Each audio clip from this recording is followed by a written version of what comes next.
Magandang umaga sa ating lahat. Ngayon ay Tuesday, November 11, 2025. Narito po ang pinakabagong ulat hinggil sa Bagyong Uwan. Ayon sa pinakahuling tala ng Pag-asa, ang sentro ng mata ni Typhoon Uwan ay huling namataan sa Layong, 365 kilometers sa kanluran ng Calayan, Cagayan, sa labas na ng Philippine Area of Responsibility.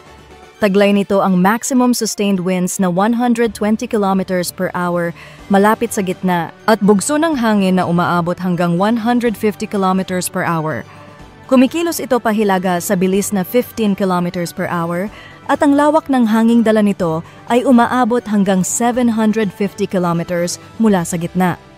Sa kasalukuyan, nakataas pa rin ang tropical cyclone wind signal sa ilang bahagi ng Luzon, signal number 2 sa Batanes, Cagayan kabilang ang Babuyan Islands, Apayao, Abra, Kalinga, Mountain Province, Benguet, Ilocos Norte, Ilocos Sur at hilagang bahagi ng La Union. Signal number 1 sa Isabela, Quirino, Nueva Vizcaya, Ifugao, Nueva Ecija, Aurora, Zambales, Bataan, Bulacan, Pampanga, Tarlac, Metro Manila, Cavite, Laguna, Rizal, hilagang bahagi ng Quezon, kabilang ang Polillo Islands at Lubang Islands. Patuloy na pinaaalalahanan ang publiko laban sa mga malalakas na hangin at malalaking alon, lalo na sa mga baybaying dagat ng Luzon at kanlurang bahagi ng Visayas, kung saan umaabot ang taas ng alon hanggang 8 meters.